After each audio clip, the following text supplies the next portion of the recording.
All right, guys, we brought you damn good beer. Now we're bringing you damn good beef. Hassel Cattle Company is the absolute best source for farm-to-table Wagyu beef in the country. They're a fourth-generation cattle farm out of Texas, and they ship all over the beautiful U.S. of A. and right to your door. They call their beef the blue-collar Wagyu because every man and woman can afford it. Hassel Cattle Company offers smoked sausage, New York strip, beef bacon, Wagyu Frank without any fillers, 2 jerky flavors. Their hamburger won Food Network's Northeast Burger Jam. Not only do we love their beef, but the whole country loves their beef. They take their registered bulls and breeds with them and give you that high prime product that is grown with zero antibiotics and hormones. Head to HassellCattleCompany.com. That's HASSELL CattleCompany.com and use the code DNVR10 for 10% off your order, and all orders over $200 will get free shipping. So check them out, HassellCattleCompany.com.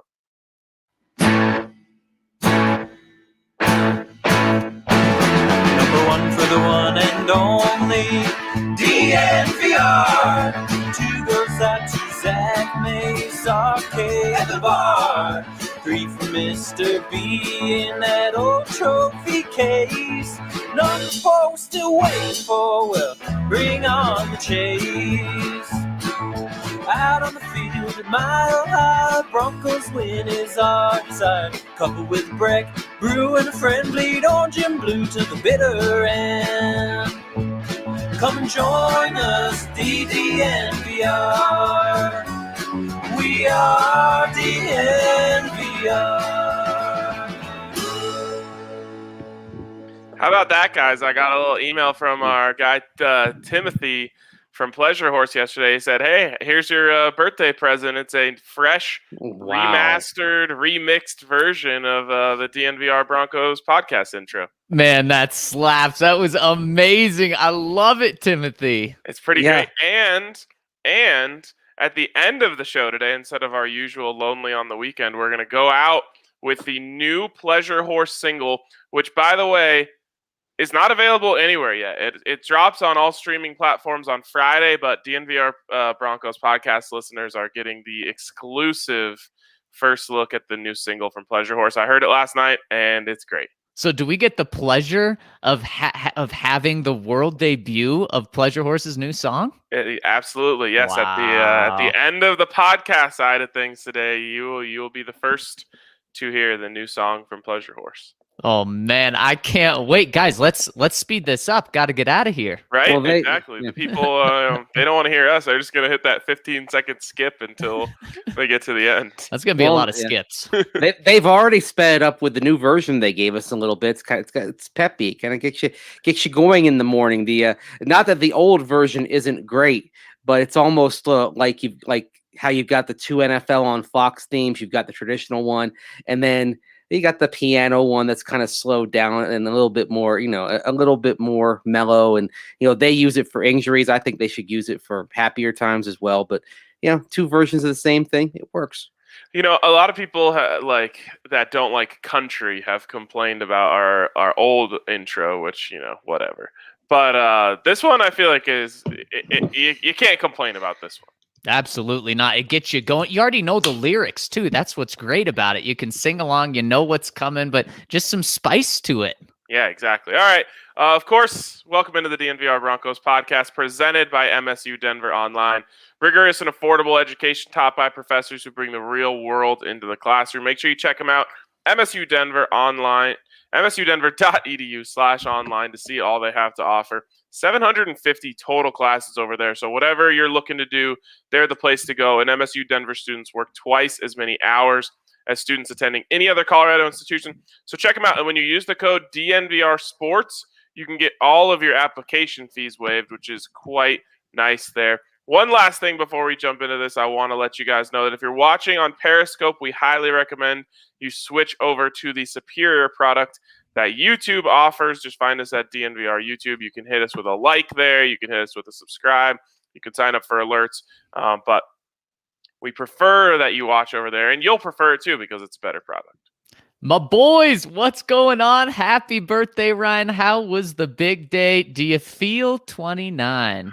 Yeah, I definitely feel older. So this is what I was explaining to Allie last night. I was saying, like, I think this is at the fault of the pandemic, but I feel better about turning 29 than I did about turning 28. Because when I turned 28, I was like, man, I don't feel that old.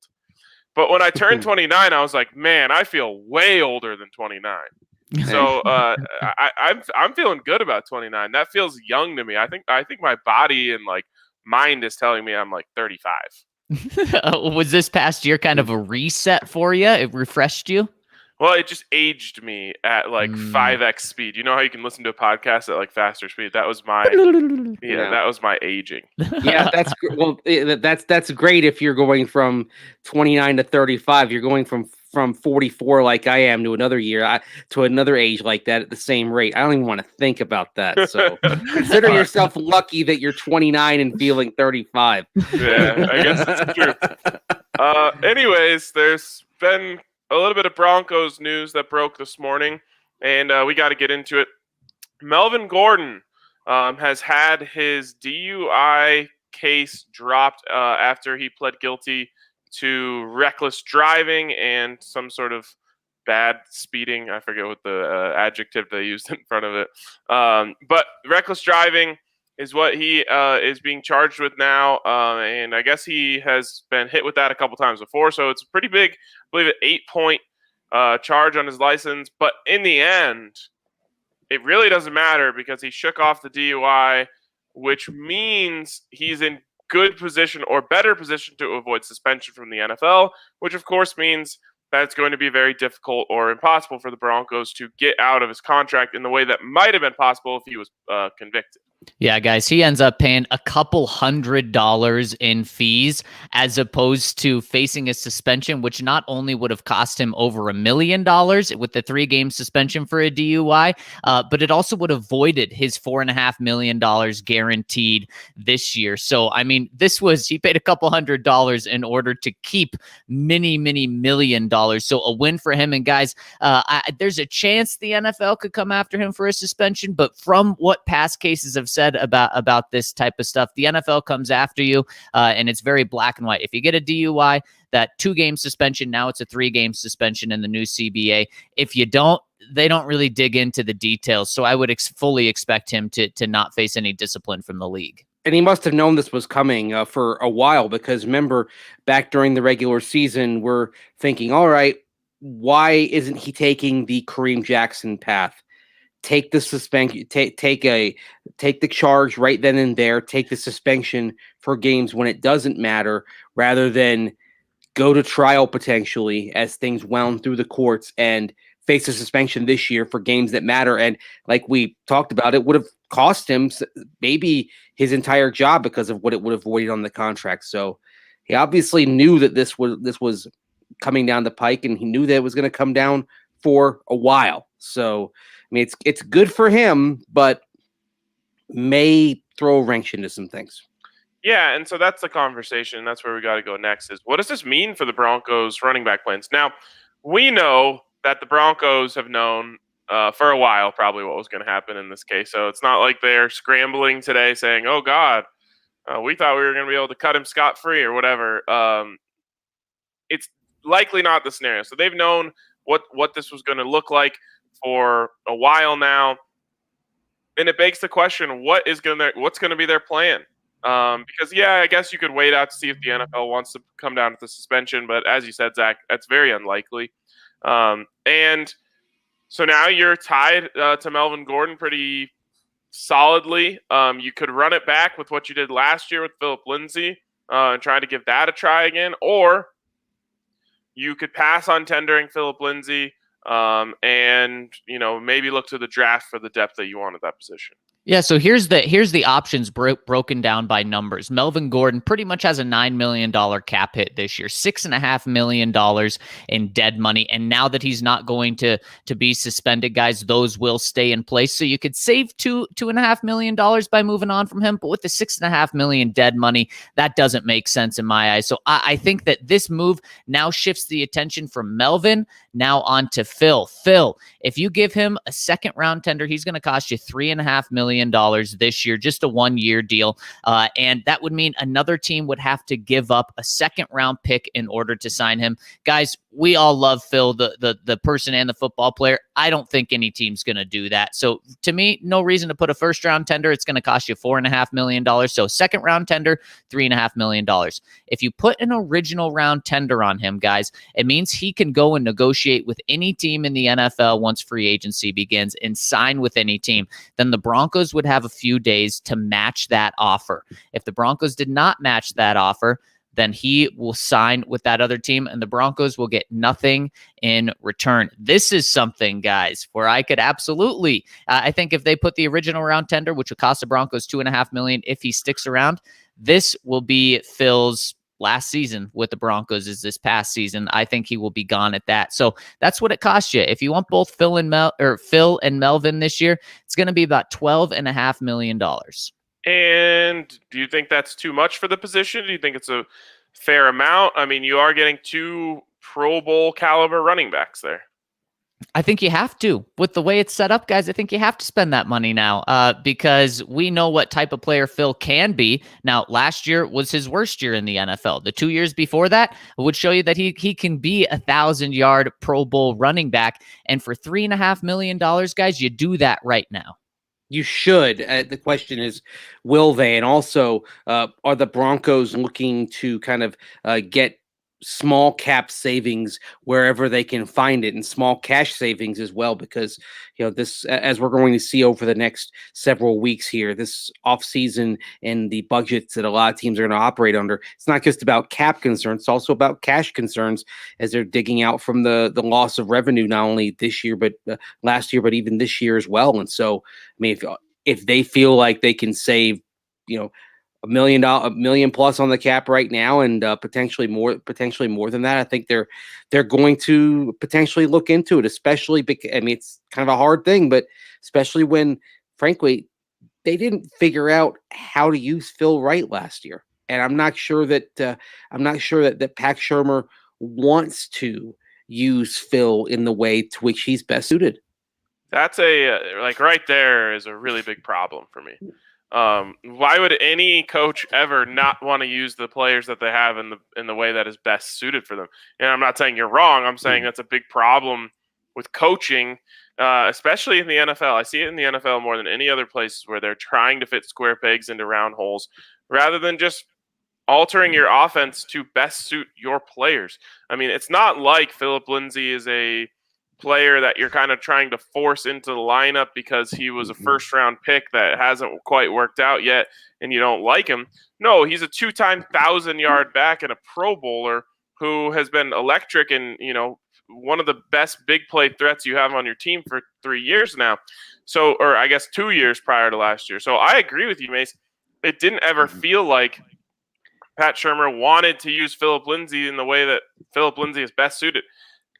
That's like damn near a fireable offense to me.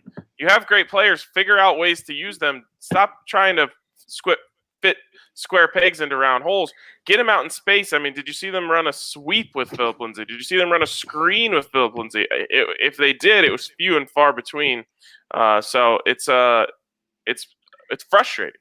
It's funny because yesterday I believe we had a comment, Zach, about the use of Noah Fant in terms of, the example someone said that they said, hey, you got to use this person, this asset properly. Well, Noah Fant, for example, you don't want him going against Khalil Mack one-on-one. That is not proper use of Noah Fant when he's in pass pro against one of the best edge rushers in football. And similarly, you're not using the asset of Philip Lindsay properly if he's staying in the block. Right. And I think, and the fact that he does struggle in the protection game. Look, it's not that he's not willing. He puts his body in there. He tries, but it's just not something that is a viable tool in his skill set right now. So you use him there. Use him at something that is not part of his overall skill set. He struggles in it, and you kind of use that as a check mark against him and say, well, we're going to use other guys as a result. When really it's on you for asking him to do something that isn't in his skill set. That's what frustrates me regarding the handling of Phil last year. Well, and on top of that, which adds more fire to the frustration, is what was Melvin Gordon really good at when you brought him in here last year? The years before he joined the Broncos, he was really good in short yardage situations, third down, and also in the red zone. He was really good at just going up the gut and getting those inches that you need, those 1 or 2 yards that you need. He was one of the best in the league. And what we saw last year was the Broncos use Phil in a lot of those situations where Phil would just run up the gut. That Melvin Gordon's really good at that. That was one of the reasons why when they signed him last year, we were going, this could make a lot of sense. Mm-hmm. Get Phil out into space running the ball, have Melvin Gordon be a pass catcher for you, and then have Melvin Gordon get the short yardage situation. We knew it may piss Phil off because he's not going to get the touchdowns when you're in the red zone. But if Phil's running the ball effectively, going outside, and then he can also go inside, but don't just have him go inside, then it really makes sense to have these two guys. And again, on paper, when we talk about it, guys, these guys could really complement each other. They're two Pro Bowl running backs, but we didn't see that at all last year. And unfortunately, something that we have to take into consideration when talking about this is it's the same head coach. It's the same offensive coordinator. It's the same running back coach this year. So do they all want to do it again? Yeah, and does Phil want to do it again? I think that there could be a real possibility of a mutual parting of ways here. And again, it's such a sad outcome of what was really a perfect setup for the Broncos. They got a hometown hero as cheap as you could possibly get one. His jerseys, you couldn't find one when he burst onto the scene. It was the Broncos fell into a gold mine. He's great in the community. He's a great teammate. He's a leader. He plays with a fire. I mean, this kid is everything you could want. And I think the Broncos have handled it poorly, especially over the last year. And I think because of what you just mentioned, Zach, nothing's changing. Everything's the same, including Melvin Gordon being in that room. And I think that there might be, Philip Lindsay and his agent might come to the determination that the best thing for Phil is for him to move on. And I don't think it. A lot of times when that sort of thing happens, and who knows if we would actually hear that said out loud, but the fans get mad. I don't think anyone could be mad at Philip Lindsay if he says, like, I got to do what's best for me. Please don't tag me or tender me. Like, yeah. I want to go somewhere that's going to use me to my strengths. Could you blame him if he said that? I mean, and this actually if we're talking about kind of an original sin of this whole thing, it's the 7th round in 2018 when the Broncos are going to draft a running back.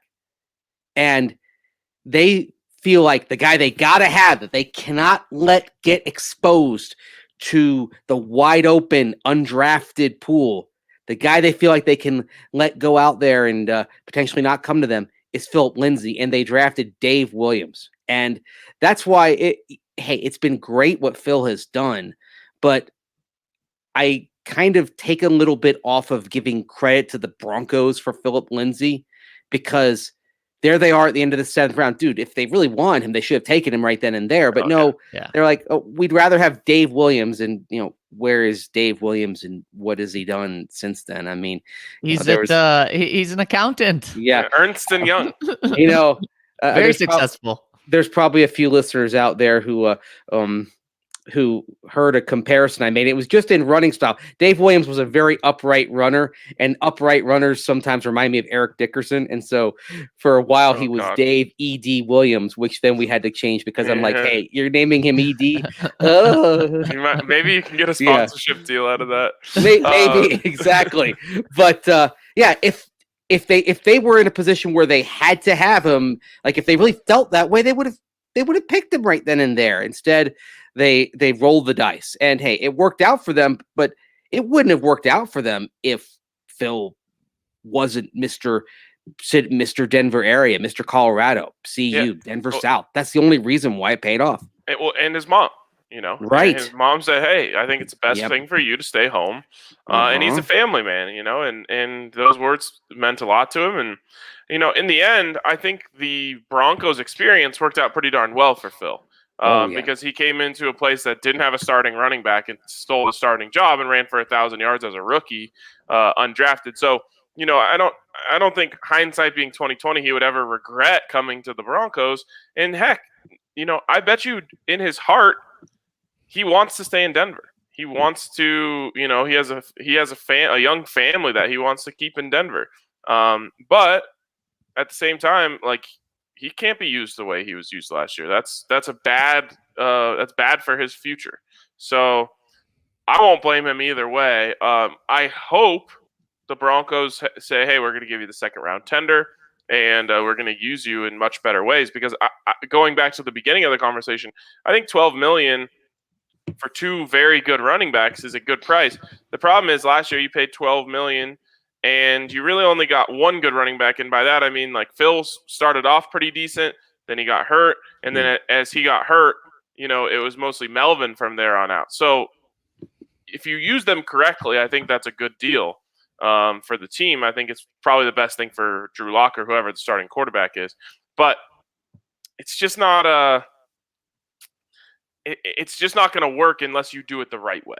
Right, exactly. And we know that Phil isn't happy with his role, guys. He was on The Fan about a month ago and just voiced his displeasure with everything that happened last year in the way he was used. So, if you're bringing him back, that you're getting a guy that isn't happy to, and welcoming arms for the $3.5 million deal. He's going to be pissed, and he's going to want some things differently. And what was interesting, though, the one thing that has changed, guys, is George Paton. Now it's no longer John Elway at the top. It's George Paton, the one that's giving out contracts. When talking about Phil and asked about Phil 6 days ago, when we talked to George Paton, very complimentary, made it very clear that they're going to tender him, did not say what tender it was going to be. And of course, that is deciding if you want him or not. For the second round tender means you want him. The original round tender means you don't. But when we talked to George Paton 6 days ago, guys, George Paton wanted everyone back, all the Broncos back. And of course, he didn't say at what price. And that's referring to Von Miller, all of the tender guys as well.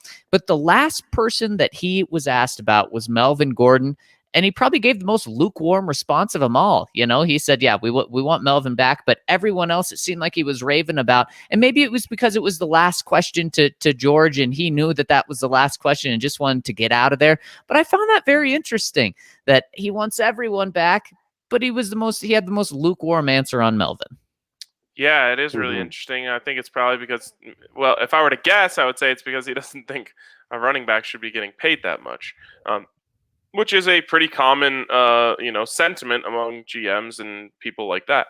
Unless they're elite, because he was in Minnesota when they had Adrian Peterson. And of course, his first year with the Vikings was AP's first year there back in 2007. And he saw the 2,000-yard season, basically saw the best of a Hall of Fame runner. And then, of course, Minnesota has invested in the running back position. They had Dalvin Cook as a second-round pick, and he's been mostly terrific for them when he's been healthy. So if I'm not saying he's trying to recreate everything that he had in the Twin Cities, but we're all products of our experiences, whether in life, football, whatever. And his experience is that a high draft pick investment in a bell cow running back brings somebody who is a tent pole of your offense. So is he thinking maybe in terms of saying, we've got some running backs here, but Melvin Gordon is getting into year 7 of his career. Philip Lindsay is not a traditional running back that I'd actually like to find my young tentpole in this draft. And are they taking a long, hard look at the running backs and maybe picking one earlier than any of us anticipate?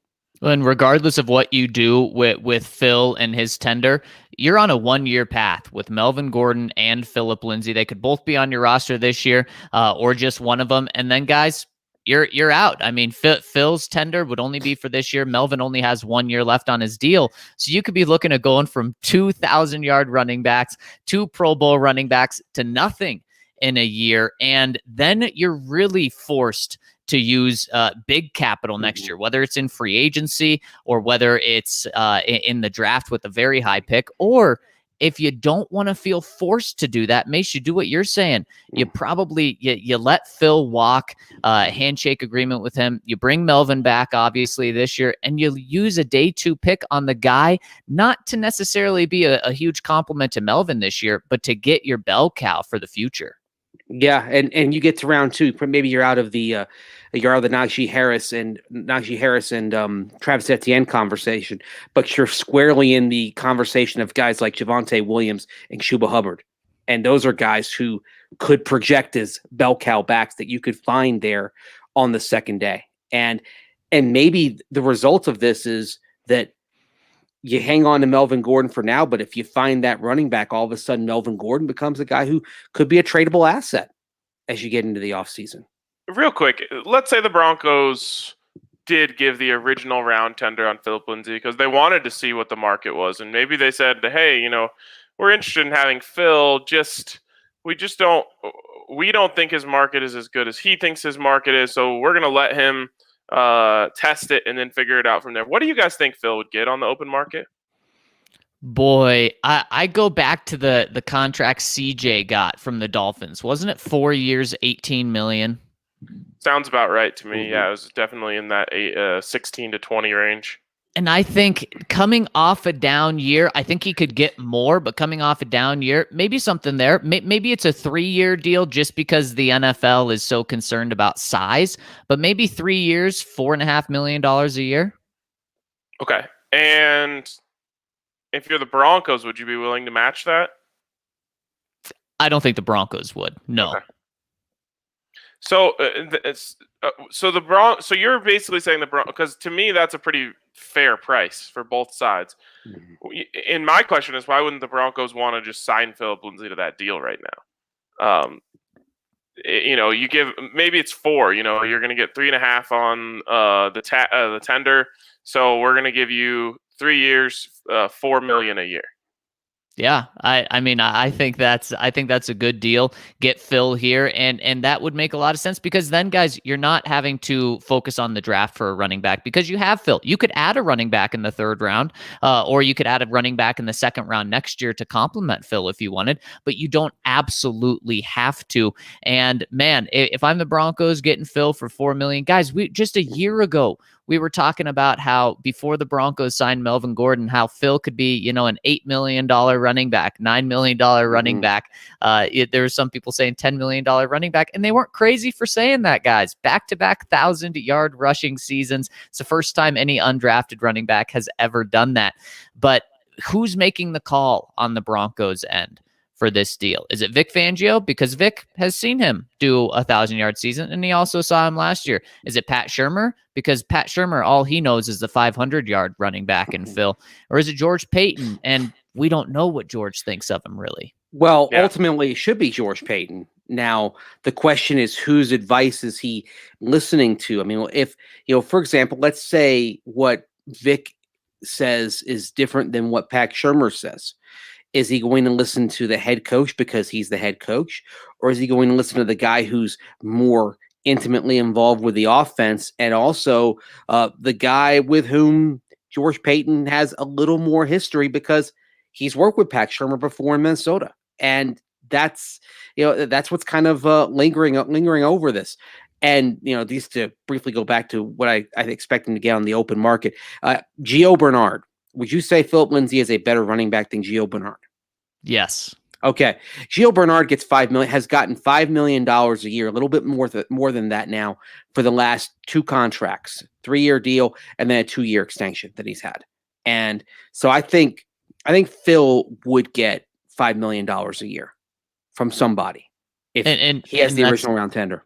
And I'm not going to argue with that. I was at 4.5. Right. I think he could get 5. Right. He could even get 6 if some team wants to say, look at the dynamic player he could be. But what this comes down to, guys, is the $3.5 million second round tender, which guarantees he'll be a Bronco next year for all purposes. That's less than what we're saying he could get on the open market. So at worst case, if you're the Broncos, don't you hit him with the second round tender? And you can still sign him to a long-term deal after doing that, but you just have to make that tender decision within the next few days. So hit him with that 3.5. And if George Paton says, I need to see him in person to know exactly what type of player he is, great. Sign him to the $3.5 million tender, and then you can sign him to a long-term deal mid-season, after the season, whatever you want. But so you don't even have to do the long-term deal, but that would just be better value. Or you've decided to let him go after this year, and that's fine. And you have him count toward the compensatory pool.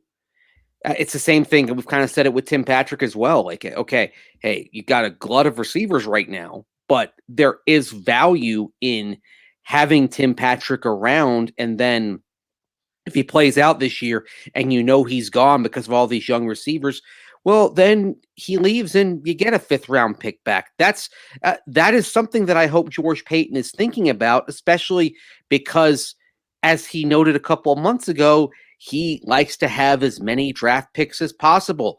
If you let Phil walk right now, you get nothing. If you give him the round 2 tender, he plays, and then you decide to let him go, you get something. You get him. Maybe it's a 6th round compensatory pick once everything balances out, but you get something rather than nothing. And I would argue that something has a $1.4 million value, regardless of what he does on the field. Right. And we have Wiggles coming in who says, I just don't understand why they just don't extend with Phil with a 3-year deal. And here would be the reason why they wouldn't, Wiggles, is if George Paton says, Philip Lindsay, what we know about him, the not for long league, what he's done for me recently is a 500 yards per year type of running back. And that's not worth the $4 million, $5 million price tag that we talked about. And if that is truly how George Paton views him, then he's right. 500 yards as a running back where your offensive coordinator doesn't feel like he can use him in every single way. At least that's what Pat Shurmur's actions showed last year. That's not worth that type of deal. So that's why they wouldn't do that. Now, it's going to be an interesting conversation between Curtis Modkins, the running back coach, Pat Shurmur, Vic Fangio, and George Paton when they're all talking. What is a consensus on Phil, guys? Is he the Phil of last year? Is he the Phil of the year before? Because we probably know that size and durability is going to come up in that. Are they going to say that size and durability is going to continue to hinder him like it did last year? Are they going to say that, no, guys, he's a running back. Most running backs, regardless of the size, outside of Derrick Henry, get nicked up and have a year where they're nicked up like that? Yeah, it's an interesting conversation. I think it comes down to, though, like, let's say Curtis Modkins says, yeah, I think he's great. And Vic Fangio says, yeah, I think he's great. And George Paton says, yeah, the film that I watched on him those 2 years before was really impressive. Mm-hmm. Well, then everyone's head turns to Pat Shurmur and they say, okay, dude, so can you get that out of him or what? You know, like, are you going to use him in that way or not? And if he says, look, his style just doesn't suit me or doesn't fit me. Well, I would hope that wouldn't happen. But it seems kind of realistic that he would say, look, like, I think the kid's a good player, but he doesn't work for what I'm trying to do. Yeah, and obviously that would be a shame. But also, if everyone says that, guys, I think that's when George Paton says, all right, I'm going to make you turn your square peg into a round peg so we can put it in that round hole. Because we're not just talking about, ERFA. We're talking about a guy that has been back-to-back 1,000-yard running back. That's when George Paton would need to step in and not just let Phil walk because of that. And the other thing, if you really start kind of looking at what he's done in his first 3 years, there have been 18 guys in their first 3 seasons in the last 15 years who've had 2,500 yards and have averaged north of 4.5 yards per carry. And Phil is one of them. But then you start looking at the other names on this list, guys. Frank Gore, D'Angelo Williams, MJD, Adrian Peterson, Jonathan Stewart, Jamal Charles, Ray Rice, Chris Johnson, Shady McCoy, Arian Foster, DeMarco Murray, Alfred Morris, Zeke, Chris Carson, Christian McCaffrey, Nick Chubb, and then Lamar Jackson at quarterback. I'm rattling off a who's who of runners of the last generation. Right. And that's the company that Phil is in based on what he did in his first 3 years. It's It's just crazy that there's that stat that you just rolled off, which is just mind-boggling. Mm-hmm. And meanwhile, it just feels like the Broncos are treating him like Tim Patrick. Right. Yeah, that is exactly what it feels like, guys. This should not be a hard decision. The hard decision should come after tendering him, saying, do we want to sign him up to a long-term deal, or do we want to play this 1 year? And even then, guys, that's not that hard of a deal for me, because in that case, just if you're really worried about him, well, then don't sign him to a long-term deal right now. Let him play for the reasonable $3.5 million this year. And then if you say, okay, we love him, then pay him $6 million next year, pay him $5 million next year, because you also know that Melvin Gordon is coming off your books next year. Yeah, I think the last thing I want to say on this is that if the Broncos don't bring back Philip Lindsay, it's going to be a rough look. Because I think he's going to go somewhere and play really, really well. And Broncos fans are just going to be beside themselves, rightfully so. And, man, just the way things have gone over the last few years, it's the bad press that you really don't want to have. You let the hometown kid go to Buffalo or whatever. Now he's tearing it up and he won a Super Bowl. Look, it would be great for him. I would be super happy for him. But the fan with the 30 jersey in their closet is going to be pissed. Yes, they certainly are. And guys, some people were hoping that the salary cap would be $186, $187 million. Comes in this morning, it's $182.5 million. Does that loss of $4 million impact some of these tender guys? Do they flat out say, we need to save $1 million on Phil, and instead of giving him the second round tender, we're going original? Or does it say for one of those guys that we're just straight up not going to tender them and save that $3.5 million? It might save that, but with all respect to Nick Vannett, if I'm looking for savings, that's where I'm going, because I can replicate Nick Vannett with Troy Fumagalli, who's on my roster for cheaper, and he's young and he's younger. Yeah, no, I agree with you. I'm just saying that could come into play in these next couple days. Yeah, absolutely. Well, we will know pretty soon what the Broncos' decision is on all these guys. Of course, we'll continue talking about this the rest of the week, and we'll continue talking about this sort of thing on the podcast side of things, where we're going to go right now. You can find the second half of this anywhere you listen to podcasts. And thank you guys for tuning in on the live side of things. Hit us with a thumbs up. Hit us with a subscribe on YouTube. You can, of course, sign up for alerts there with that little bell ding. And you can never miss one of these videos. But thank you guys for tuning in today. We'll catch you on the podcast side.